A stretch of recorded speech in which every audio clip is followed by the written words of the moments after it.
So we're going to talk a little bit about OCD in kids and how to think about that, how to approach it, and go over a little bit about epidemiology and treatment. But I wanted to, next slide. Okay, I have no disclosures. Next slide.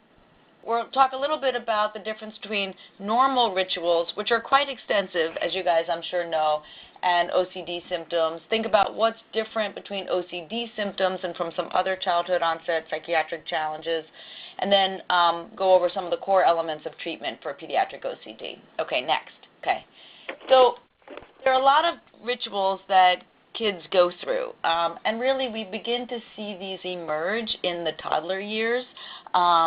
And these are things like everything has to be just so, the animals have to be lined up in their bed or their crib in a certain order, the books have to be piled in a particular way, carrots can't touch the peas on the plate. That's partly why they make those toddler plates that have those divides in them, you know, looks like a peace sign. It has little food partitions. Their rubber ducky has to be in the tub in a particular way before they get in, all that kind of stuff. And that's part of routine life with a toddler. Next. Preschoolers also have a lot of rituals. They may do things when they're alone, or they may want to do certain kinds of things with their parent. They may have to sing a song or read a book in a particular way. And often we see those rituals come out or sort of be on the rise in any kind of transition period. So there's a certain way to say goodbye to the parent when you get dropped off at preschool, or a certain way to say goodnight. You have to kiss them on both cheeks and then read the book and then do it again, and all kinds of things like that that parents typically just go along with, and usually it keeps the peace, I would say, in living with a toddler or a preschooler. Next. In elementary school, where kids begin to have this shift in focus from home to this world of peers, we see two kinds of rituals emerge. One is the group play, where there are a lot of rules, and if anybody ever did jump rope or any other kind of thing, you see this. The game of jacks, where you have to do it in a certain way, and there are rhymes. You know, if you say something at the same thing at the same time as somebody else, everybody shouts jinx, and then there are different ways of how you have to get out from the jinx and things like that. And all kinds of rhymes like that. So, and then there's solitary play. This is when you begin to see the collections emerge. You know, I can only speak for myself, but I did indeed have a collection of business cards that I would collect from stores, people, it didn't matter, and I had them organized by theme, all kinds of, God knows what I ever did with them. But you begin to see baseball cards, patches in Boy Scouts or Girl Scouts, or all kinds of things where kids are beginning to collect things and give meaning to the organization of what it is they're collecting. Next. When you get into junior and high school, senior high school, you don't see so much of this kind of ritual, but you definitely see fads, fascinations, and focused interests. So, you know, the obsession, whether it's Justin Bieber or whoever the person is, and they know everything about that person, and they may all cut their hair in a particular way, and everybody who looks goth, but they all kind of look the same, and you get that kind of focus that groups of teenagers will have. And I would say that in some ways those are similar to rituals in the sense that they provide social connection and reassurance in a lot of ways. Next.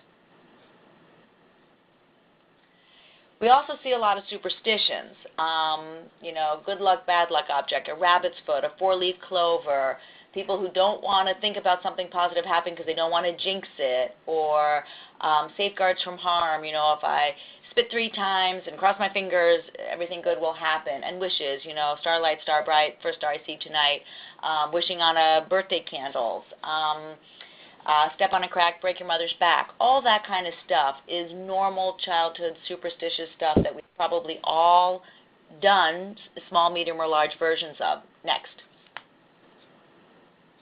Next slide, please.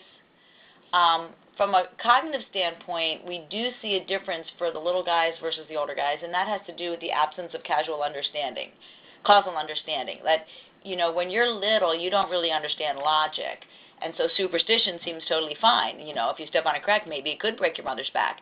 The reality is, I know that's not true, but I still say, starlight, star bright, first star I see tonight, right?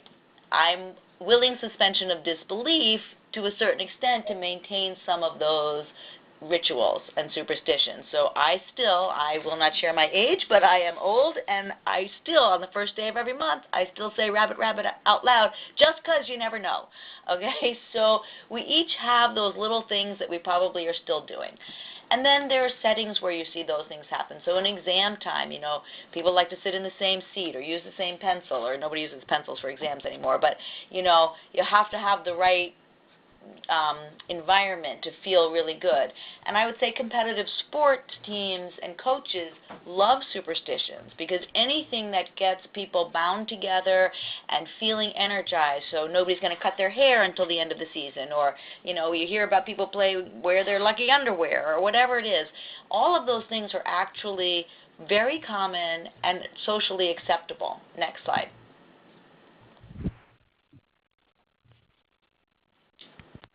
Okay, so rituals and superstitions are common. They are reassuring and anxiety binding. They are socially acceptable and reinforced. And they tend to emerge early and then fade away. Okay, next slide. Obsessive compulsive disorder is totally different. And I think it's really important to realize that it's not simply an exaggeration of normative behaviors. It's something qualitatively different. An obsession is a persistent idea, thought, impulse, image that is intrusive, and that is, the person does not want to be thinking about it, and it is inappropriate, and it causes significant anxiety and distress for the person having it. Next. The content of these thoughts is typically some sort of contamination, germs of some sort, doubts. Do I have my car keys? I better check. I'm sure. I think I checked, but maybe I better check again. Did I turn the oven off? I'm not really sure. Ordering things up in your head, you have to count a certain way, or you got to keep things tidy. Aggressive impulses and sexual impulses are often extremely upsetting to the individual, because they feel so in such dissonance with their usual way of thinking or feeling about things. Next slide.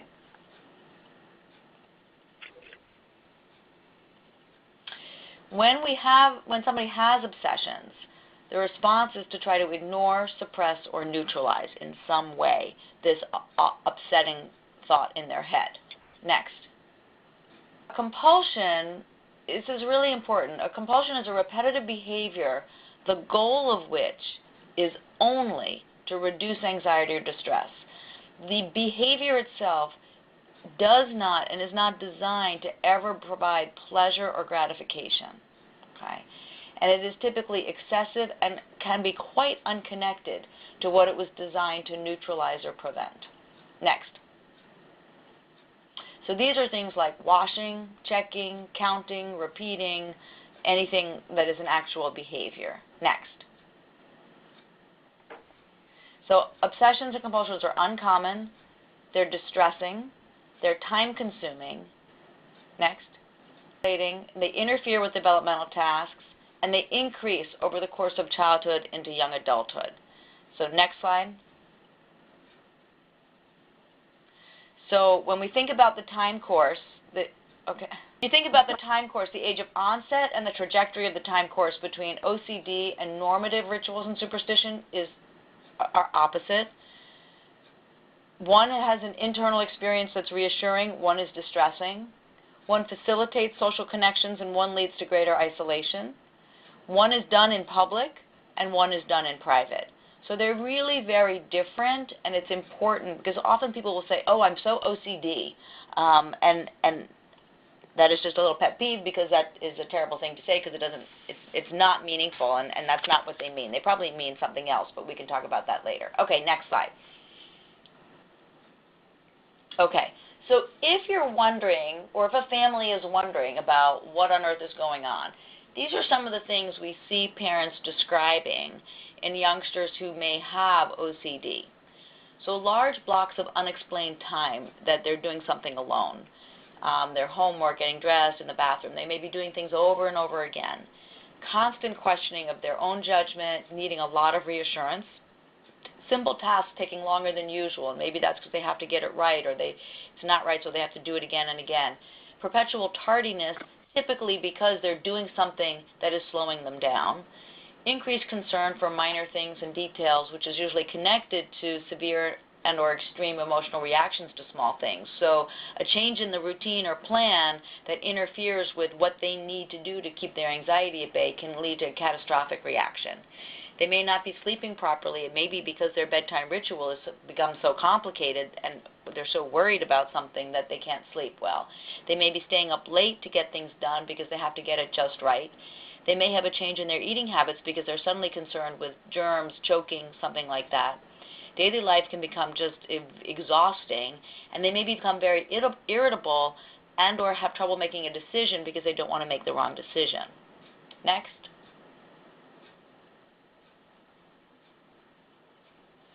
At school, we often see kids doing things like the teachers will say they line things up, check ordering or arrange things on their desk. It has to be they spend more time arranging their pencils in their backpacks or in their lockers than they are doing their work. They may want to complete assignments perfectly, checking and redoing it. Sloppiness or carelessness in completing assignments, which is not typical for the child. And sometimes we see kids who erase to get it just right so many times that the paper may have holes in it, the ink is smudged, and it's impossible to read. They may read letters or words or sentences repeatedly, repeating syllables until they sound right, which means they can't get through their homework, their reading assignment. They may have incomplete assignments or homework, even though the kid is capable of doing them because something else is getting in their way. They may get frustrated or angry when things are disorganized or interrupted or routines at school get changed unexpectedly. They may ask the same questions repeatedly even though they know the answer. They may ask to go to the bathroom a lot because they have to use the toilet or wash their hands repeatedly. Sometimes we see kids at school who don't want to touch other kids' books, pencils, the ball in the gym, or they get upset if somebody touches theirs because now they're contaminated. They may avoid things that are familiar and not want to try new things. They often will do what other teachers and other kids will see as very odd behavior. So like if there's a design on the floor in the building, they may have to walk in a certain pattern through the doorway so they don't step on a red square. They only step on blue squares. So they have to count the tiles or something like that. They may have to touch and tap. You see kids who are sitting in their chair and they have to touch each shoulder blade to the back of the chair a certain number of times. They may not shake hands. They may not share pencils or other school supplies, things like that. They may open their locker with a tissue because they don't want to get germs. They may not want to hold hands with somebody else in line because of germs. All these kinds of things, each one of which may seem relatively minor, but it can totally throw their school day out of whack. Questions about anything so far? Has anybody seen any of those things? All of them. Pieces of all of them, but of course I'm in a special setting, where I'm seeing consultation. But it's I think that you're appropriately emphasizing how incredibly disabling this can be.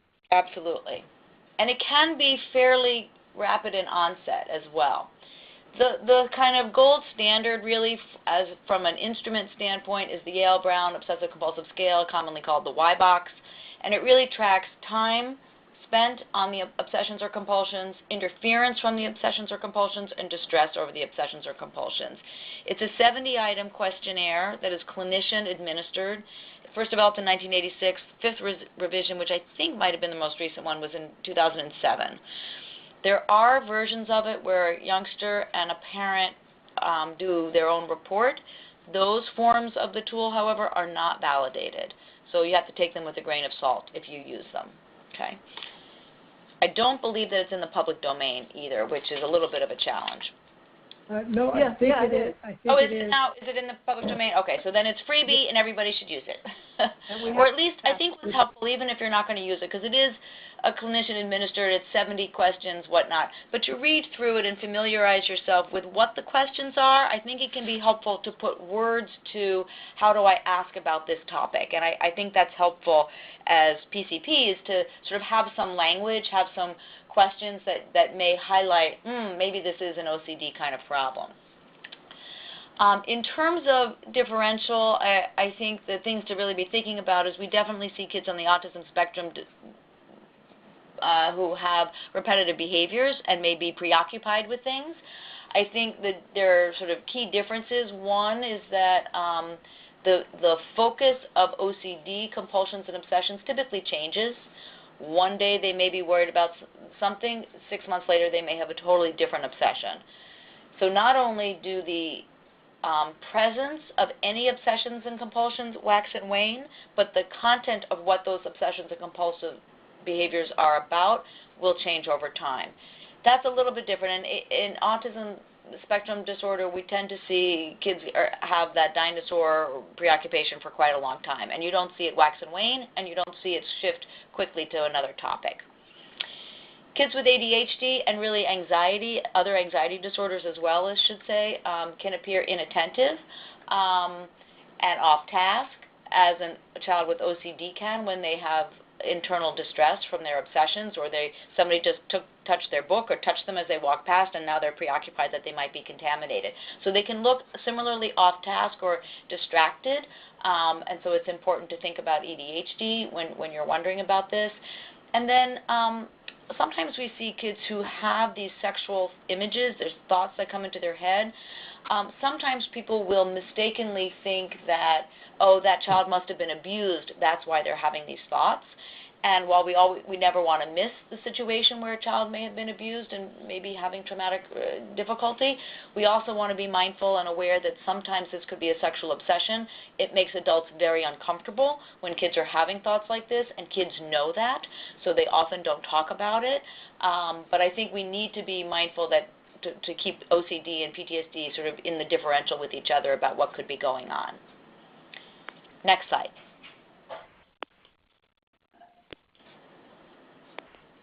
Okay, so as disorders go, OCD is about 2 to 3% of kids will have these symptoms. Almost half of adults with obsessive compulsive disorder will say that their symptoms started in childhood. We really think of OCD as a childhood onset psychiatric illness. About 40% of individuals who have this onset in childhood will have remission, but about 60%, more than half, will go on to have a chronic course in some way. They can totally manage it, and we'll talk about their treatment, but it is sort of a chronic illness in that way. Just from a gender standpoint, boys and girls both get this. Sometimes the boys have more likely to have the prepubertal onset and have a family history of OCD or Tourette syndrome, and girls may have a slightly more likely to have their onset during adolescence. Among referred youth, which is not among all population, but kids that are referred for care for these kinds of problems, the modal age of onset is 7. Mean age of onset is 10. So this is really a prepubertal problem, and it's a pretty early age of onset. Now, it keeps company from an age of onset with ADHD, anxiety, and tics. And it probably genetically runs with a lot of those things as well. So it's not too surprising, but we really do need to think of it as a childhood illness. Next. So there are 2 mainstays of treatment. The first is psychotherapy, and by psychotherapy I mean cognitive behavioral therapy. And there are key components of cognitive behavioral therapy that are critical to use in treating OCD. One is exposure response prevention. Now, I'm going to go to relaxation techniques first, just because clinically sometimes we have to start there before kids can tolerate ERP, or exposure response prevention. And so relaxation techniques are literally, muscle relaxation, deep breathing, meditation, mindfulness, mandalas, things like that help kids just learn how to control their breathing a little bit and do a little bit of self-modulating their responses.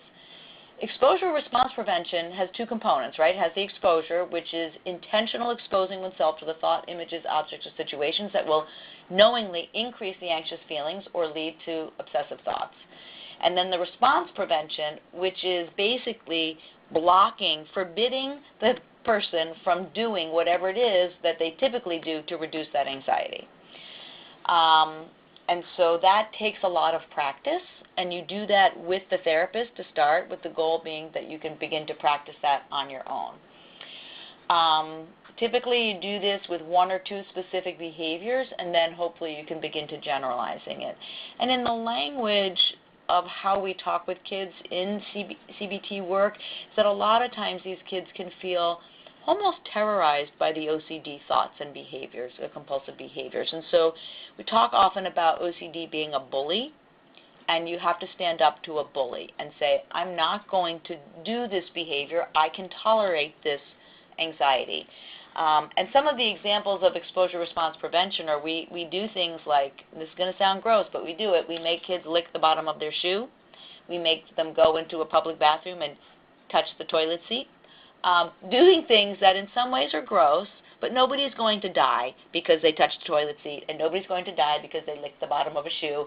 But we don't start necessarily with those behaviors, but those are the kinds of things that over time we can help a patient work up to tolerate, and realize that if they can just wait it out, nothing terrible will happen.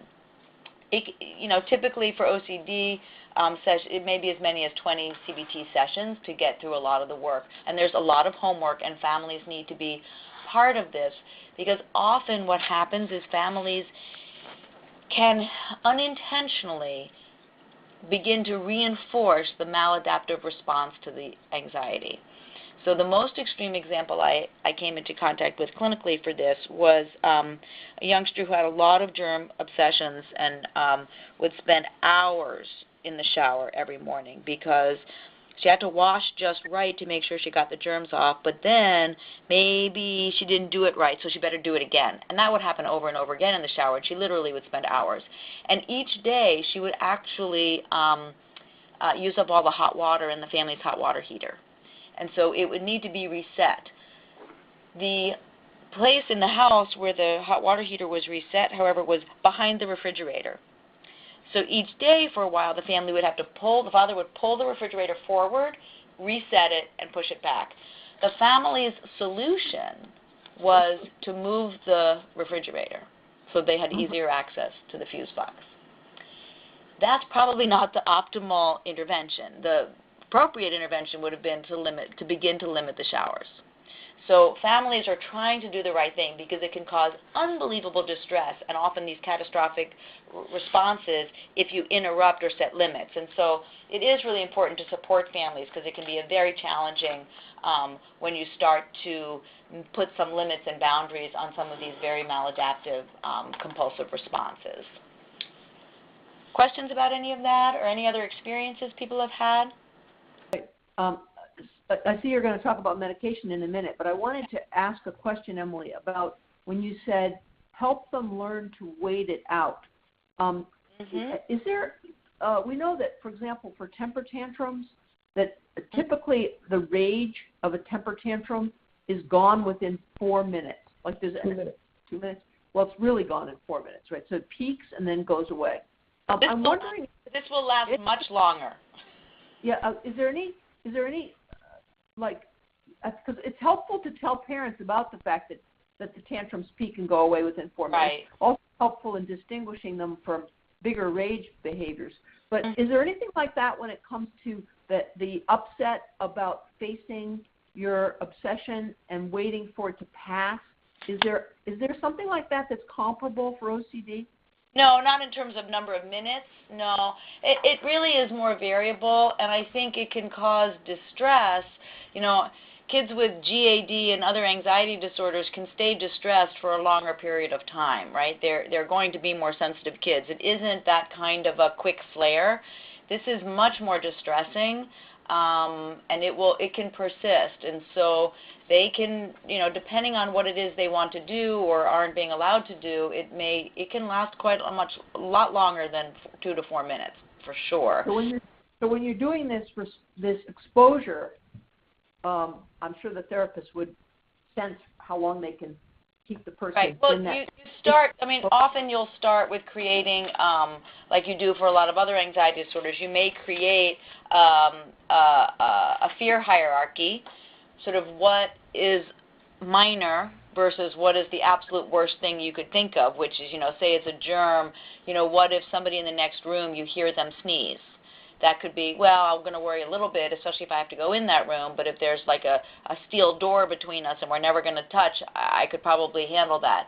But that's different than having somebody on the bus sneeze in my face, right? So you do a fear hierarchy and you get all of these things mapped out and you start at the bottom. You start with the easy ones in terms of doing the exposure response prevention. So you don't start with the absolute hardest thing. You always start with the easiest thing because you want youngsters to have some success under their belt and develop a track record for belief that they can tolerate some of these things. Great. So it's not so much the time as you start with the severity issues. Right. You start with the easy ones. Yeah. In life, we should always start with easy things because building upon success is a lot easier than going forward after big failures. Yeah, besides they may not come back. Exactly. If it's too hard, they're not going to go. Okay, so given that people do have difficulty accessing this kind of resource, let's go to the next slide because one of the things you all can do is think about medications if you're comfortable with it. So SSRIs are the mainstay of treatment in kids and adults for OCD. And these are there are 4 medications that are FDA approved for use in OCD in children. Fluoxetine or Prozac, fluvoxamine or Luvox, sertraline or Zoloft, and then clomipramine or anafranil. The first 3 on the first line there are SSRIs, and they are approved at 6, 7, 8 years of age and above, as I've noted. Clomipramine is also approved by the FDA for 10 and above.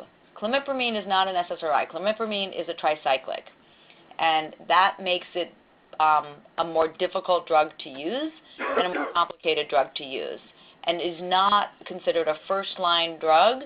Even though it's a wonderful drug and has great efficacy for OCD, it is not considered first-line just because it is more complicated. And the reason it's more complicated is like any other tricyclic, you have to worry about cardiac effects, you need to get EKGs, and you need to get blood levels. So now you're talking about sticking a kid with a needle, and God forbid you're part of the youngster's OCD is, what if I get, we see this, what if I get AIDS because you drew blood?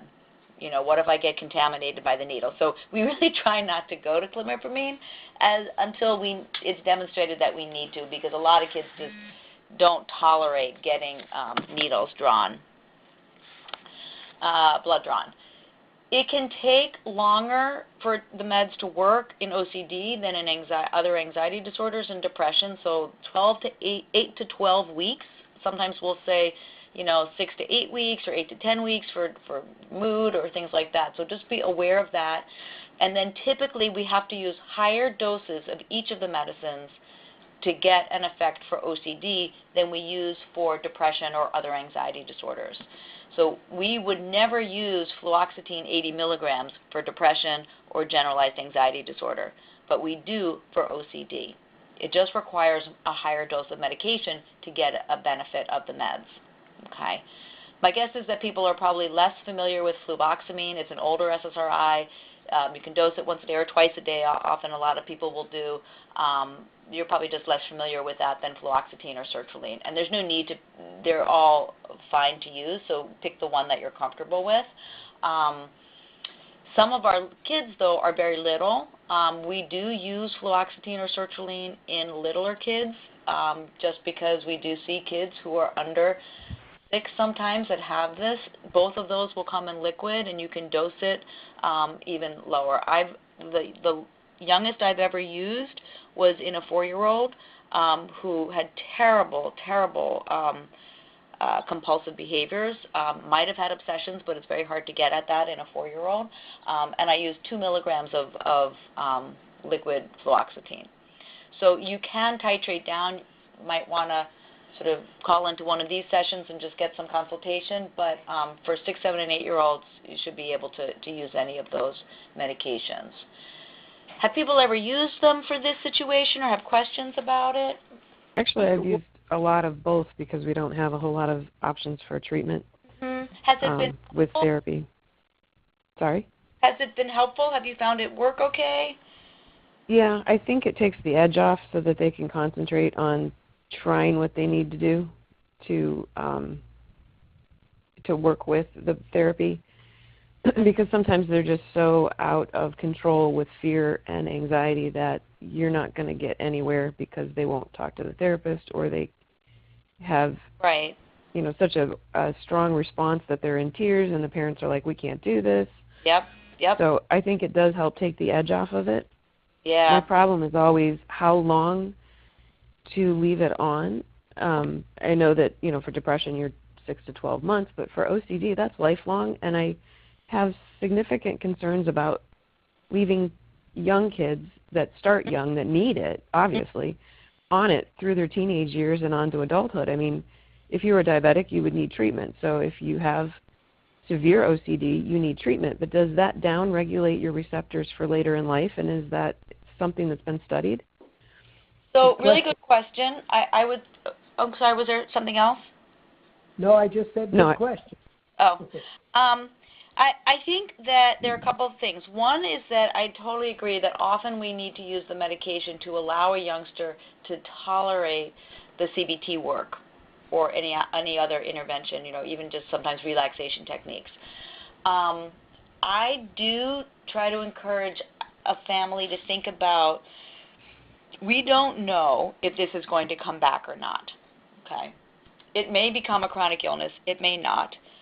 We need to teach this youngster skills because life is going to be stressful, and if this is the sort of soft underbelly, if this is the direction that stress is going to push them, then we want them to be as strong as possible in managing this, recognizing it, and managing it.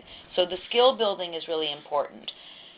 I tend to think about impairment in youngsters by their academic years in school.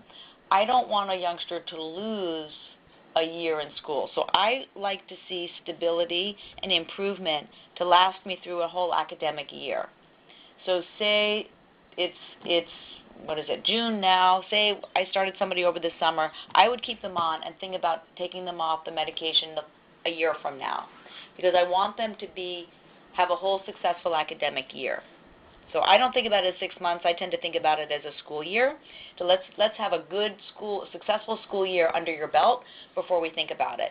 And then if they've had some skill building, and sometimes even if they haven't from CBT, then let's see what happens. Maybe they'll be fine. They could be fine for a year. They could be fine for 5 years. They could be fine forever.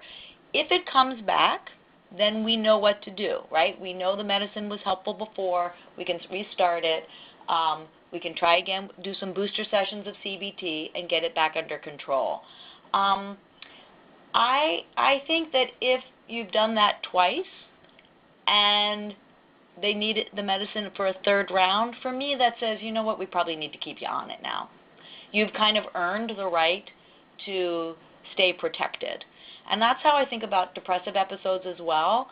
After somebody's had their second relapse, I'm much less comfortable saying, let's come off again, because it looks like it's probably going to be a recurrent pattern.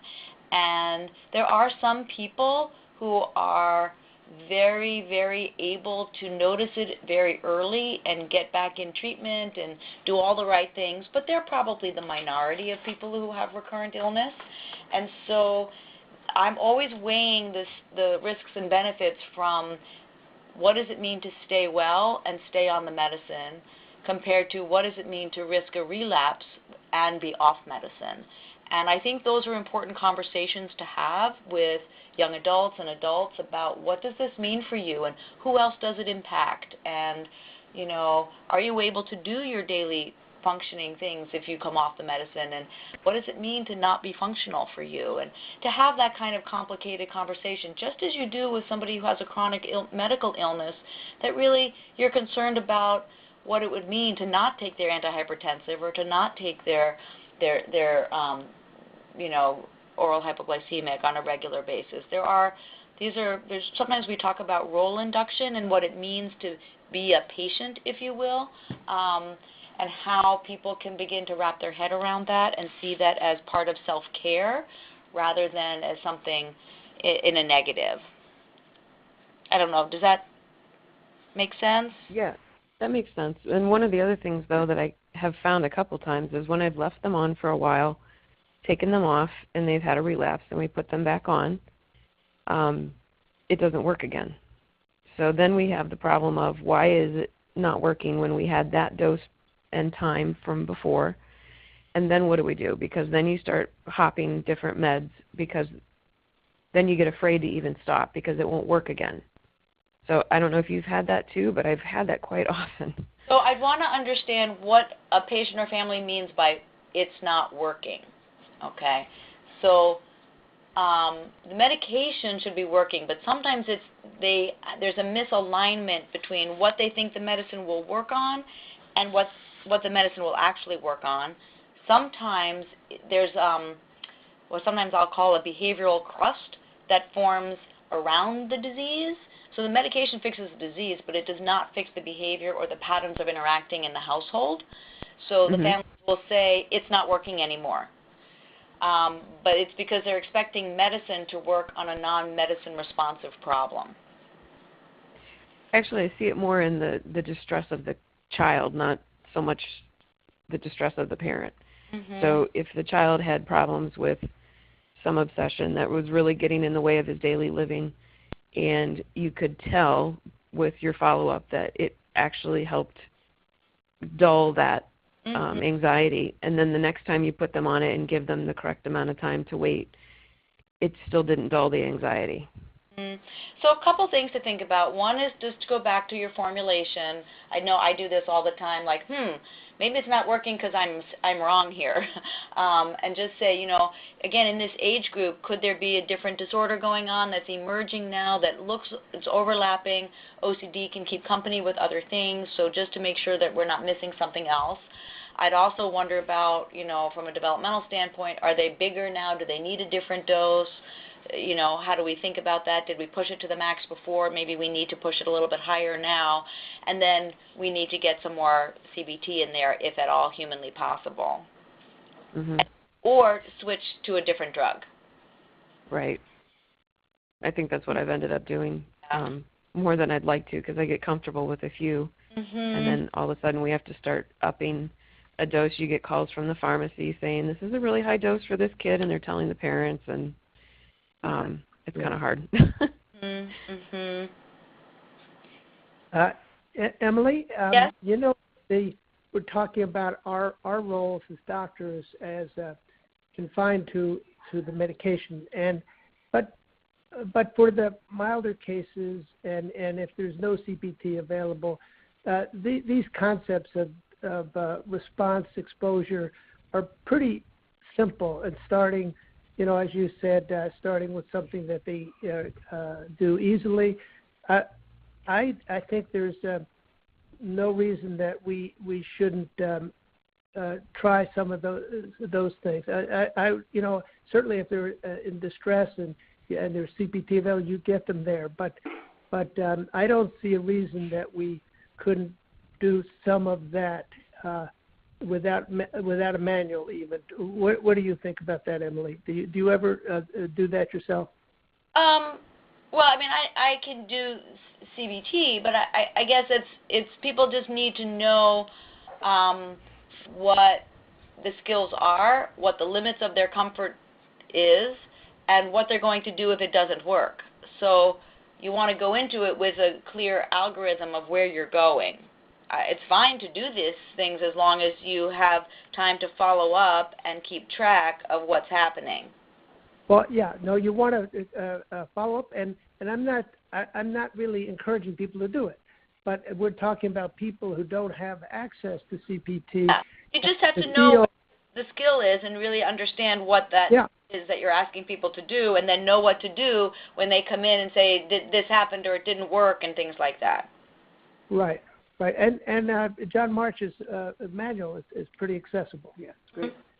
I would add to that that I asked the families to tell me what was going on in their CBT, and if it doesn't sound like real manualized CBT, like they're not really getting homework and they're not practicing anything, that I asked the parents to talk to the therapist, because sometimes these sessions are with the kid alone, which is not a good idea in my opinion, but they could learn some skills that way, but the family doesn't know how to reinforce it. And so having having the parent talk to the therapist and make sure they're doing the different components can be helpful too, or that may be a time to discover that in fact the therapist is not doing the right kind of treatment at all.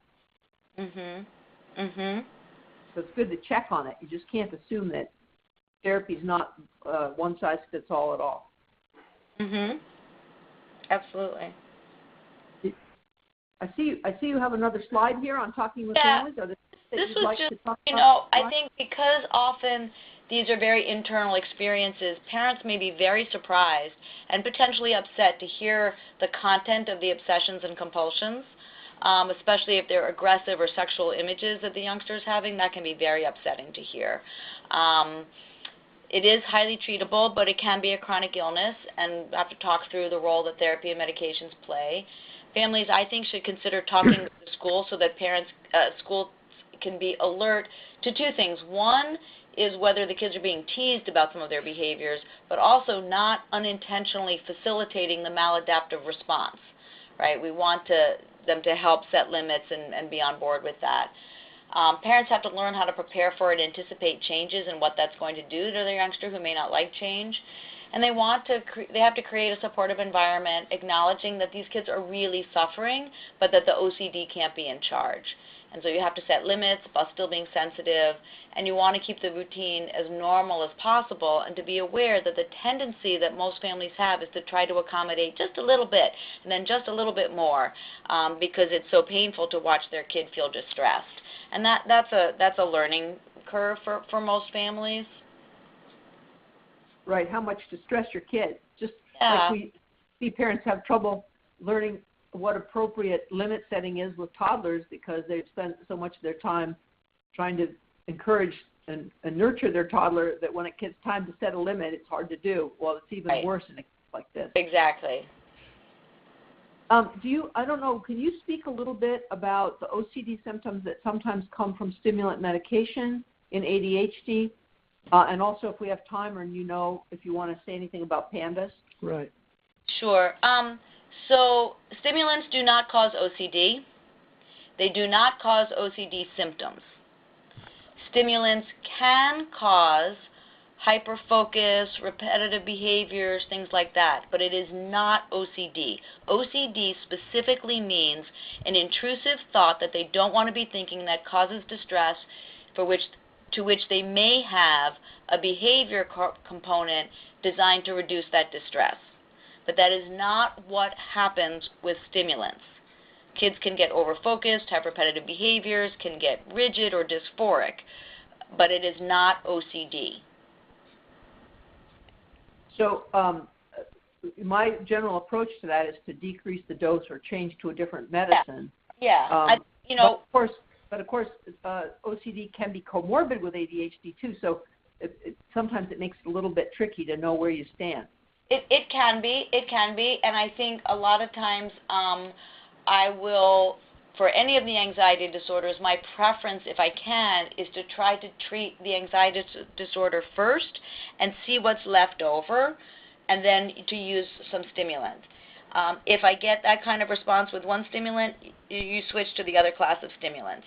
And then if that still doesn't work, you have to reevaluate and say, is this really ADHD? Because 90+% of kids should respond to one class or the other of stimulants. Mm-hmm.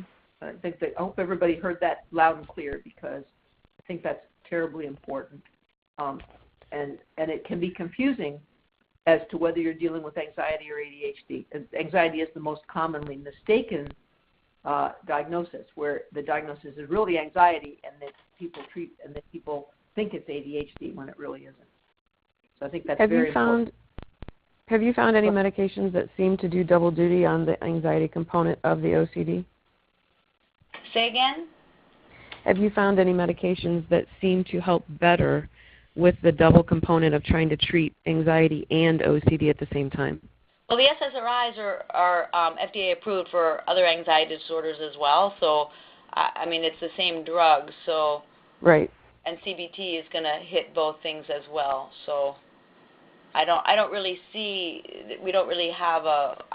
never seen really a problem with those things. Yeah. OCD doesn't keep company with the other childhood anxiety disorders the way the other childhood anxiety disorders keep company with each other. So if you have separation anxiety, social anxiety, or generalized anxiety disorder, there's a 70% chance you're going to have one of the other ones. But OCD is separate from that, as is PTSD. Although the OCD itself can be causing anxiety, is what I find. Yeah, but that's not an anxiety disorder. Got it. Yeah, yeah. You know, you mentioned the Y-BOCS, and I find it even more useful for following kids than for initial assessment, because it really is a standard way to get at how much time do they spend, how distressing, how it interferes with everyday functioning in a standard kind of way that sometimes, you know, it's not so obvious. You know, it's back or it's not back, but how much relief they're getting. So I try to use that when I'm treating somebody with medications.